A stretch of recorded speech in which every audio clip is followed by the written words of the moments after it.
Paneer capsicum curry తయారు చేసుకోవడానికి కావాల్సిన పదార్థాలు: తురిమిన పన్నీర్, ఉడికించి తురుముకున్న ఆలు, చాట్ మసాలా పొడి, ధనియా, జీలకర్ర, సోంపు, వాము, పెరుగు, కారం, కట్ చేసి పెట్టుకున్న క్యాప్సికమ్లు, పసుపు, ఉప్పు, గరం మసాలా పొడి, శనగపిండి, నెయ్యి, కొత్తిమీర.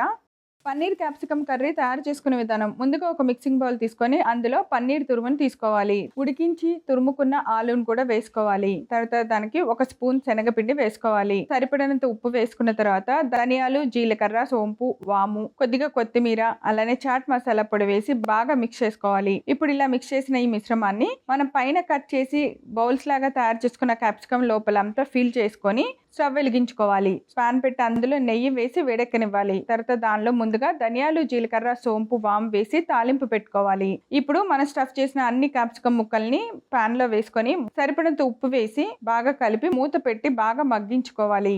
ఇప్పుడు మనం పన్నీర్ కలిపిన మిక్సింగ్ బౌల్లోనే కొద్దిగా పెరుగు, శనగపిండి, పసుపు, కారం, చాట్ మసాలా పొడి, సరిపడినంత ఉప్పు వేసి బాగా కలిపి ఈ శనగపిండి మిశ్రమాన్ని స్టవ్ మీద ఉన్న పాన్ లో వేసుకొని బాగా ఉడికించాలి. కొద్దిగా నీళ్లు పోసి మూత పెట్టి ఒక 5 నిమిషాల సేపు గ్రేవీ అంతా దగ్గర పడేంత వరకు ఉడికించాలి. ఇప్పుడు బాగా ఉడికింది అనుకున్న తర్వాత మూత తీసి కొద్దిగా గరం మసాలా పొడి వేయాలి. తర్వాత కొద్దిగా కొత్తిమీర వేసి స్టవ్ ఆఫ్ చేసుకొని కూరని బాగా కలిపి ఒక సర్వింగ్ బౌల్ లోకి తీసి సర్వ్ చేయండి. అంతే, ఎంతో రుచికరమైన పన్నీర్ క్యాప్సికమ్ కర్రీ రెడీ.